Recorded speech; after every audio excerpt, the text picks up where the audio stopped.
Is there another statement?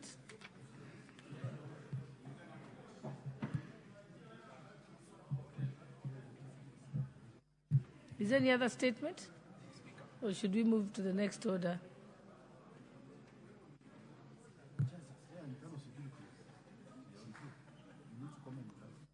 Okay, Chair, Internal Security.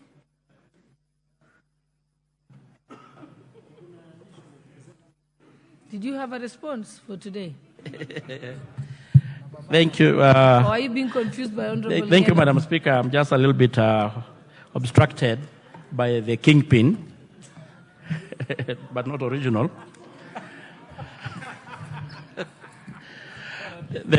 No, it's a fake one. Madam Speaker, I've got 3 statements to make.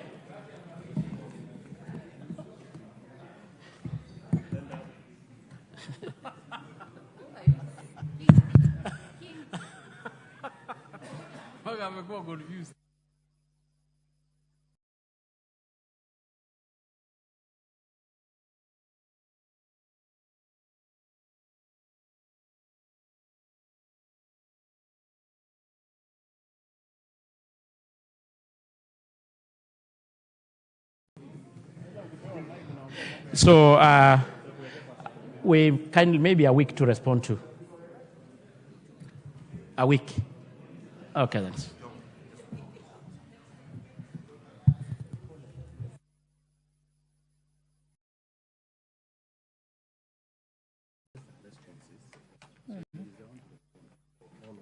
All of them. Okay. As long as he's aware. Okay, Honorable Chair for Internal Security, I'm told that there are 3 of them. So with the responses in a week before all 3? The responses are for all 3 in 1 week's time. Okay, thank you.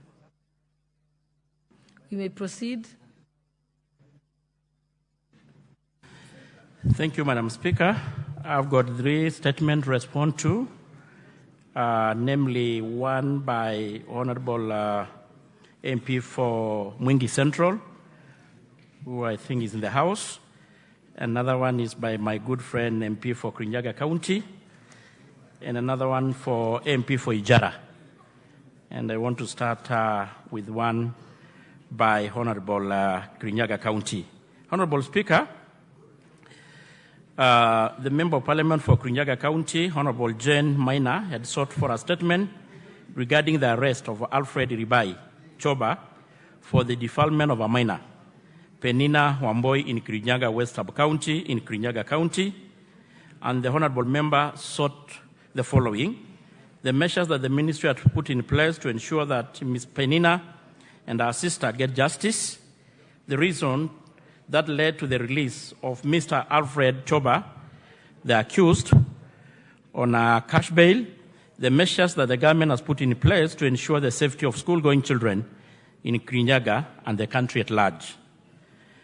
And I state as follows.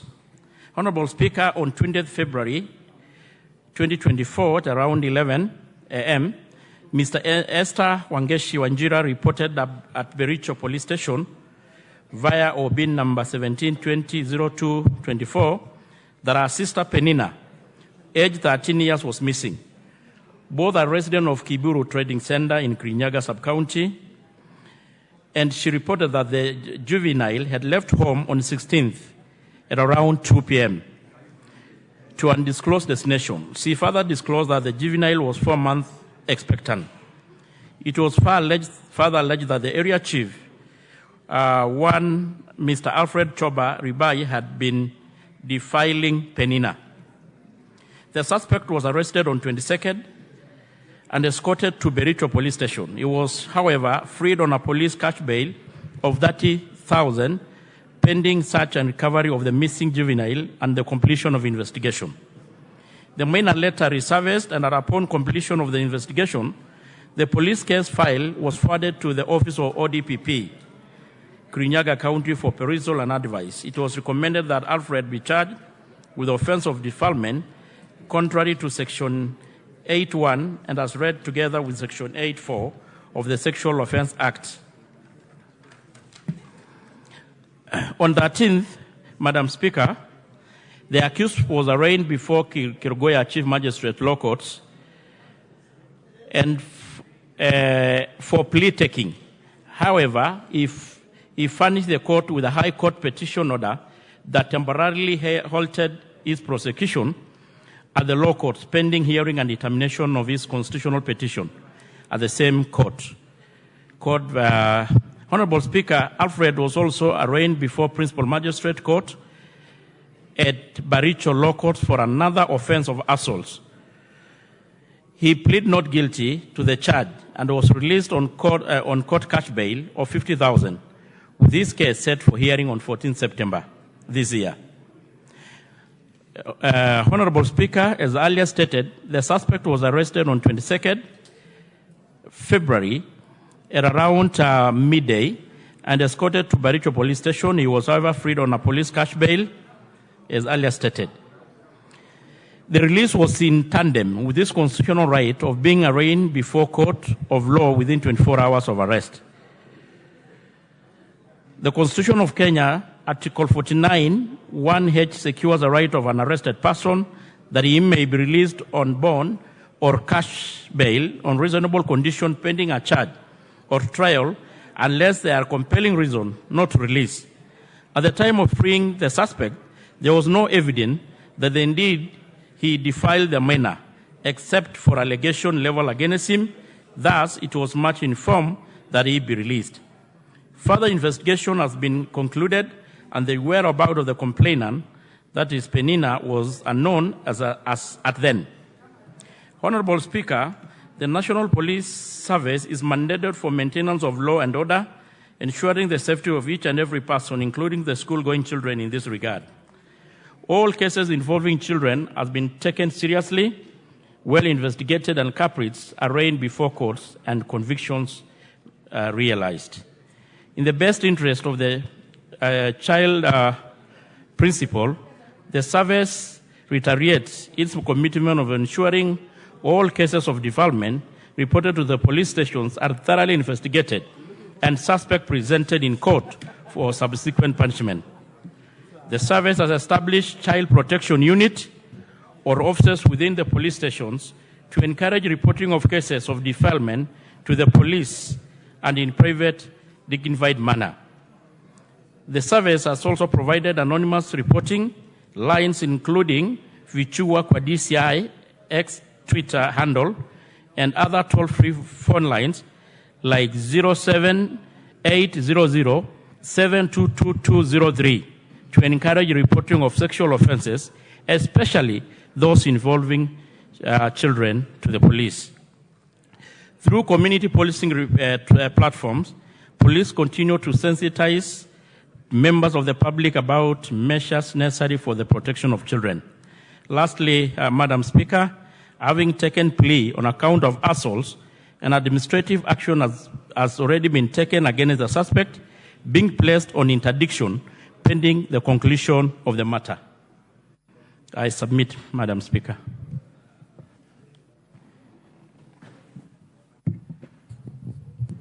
Thank you. That's all? Okay. Next order. Are you done? I've got two, but I thought you wanted to let the MP probably. No, I think later. Yes. So I continue with the rest? You continue with the rest, please. Well guided. Yeah, I'm trying to. We also have a timeline for the budget. We have another speaker here. Right.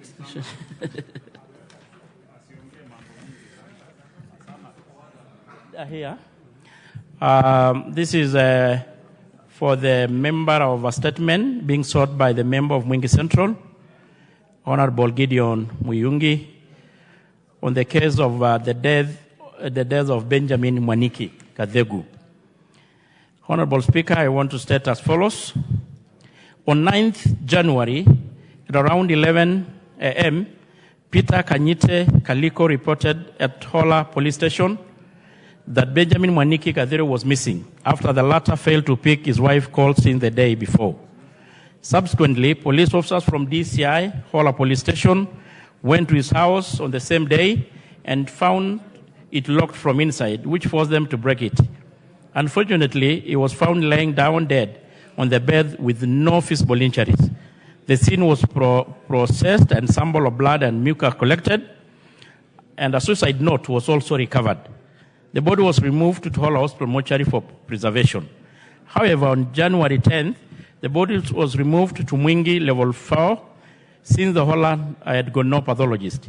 The postmortem was concluded and the status of death established as a result from head injury caused by a blunt object or fall and suspected lung disease due to history of smoking.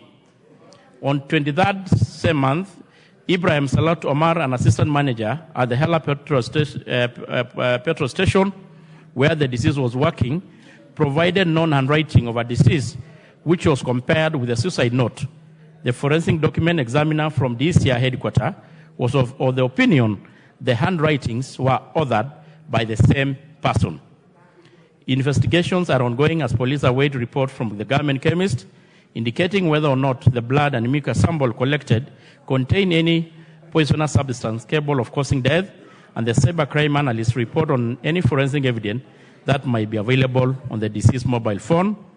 And 17 witnesses have been recorded statement, but no arrest has been done. Honorable Speaker, the last one. I don't know whether the member for Ijara is in the House. Honorable Speaker. He's not in the House. So no, he's there. He's there. I need protection, Madam Speaker. You have got a problematic assistant speaker. I don't know this. He has been a co-speaker.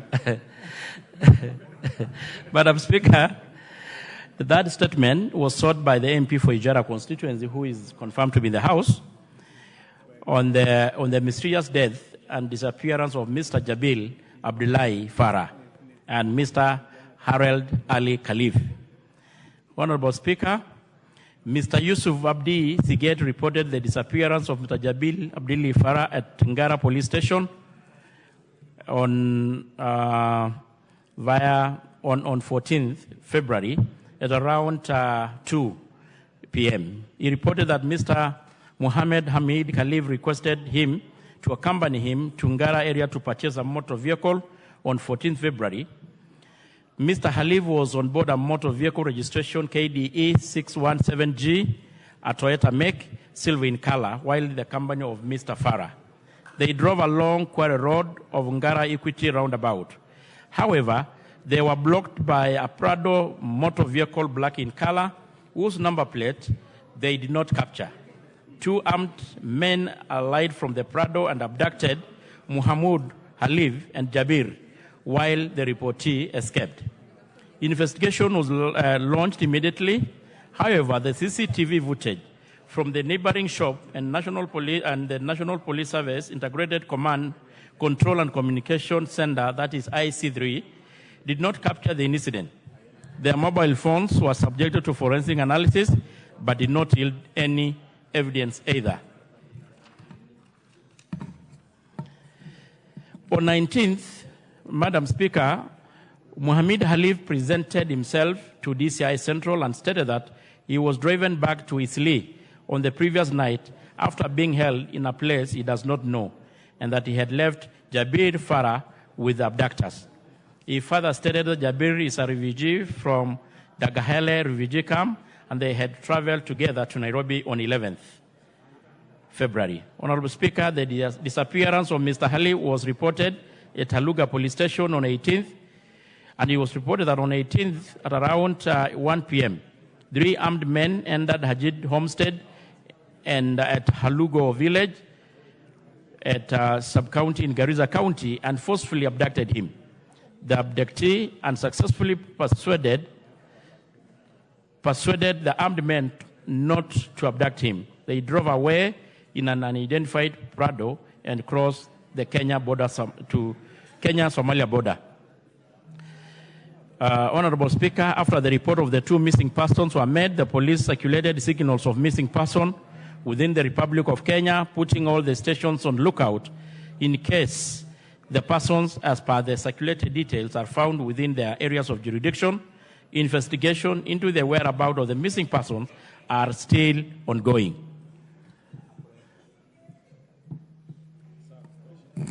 Thank you, Madam Speaker. Submit.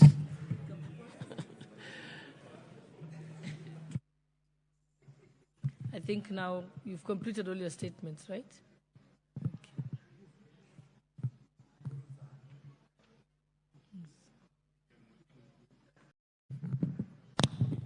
I'd like to welcome the following schools.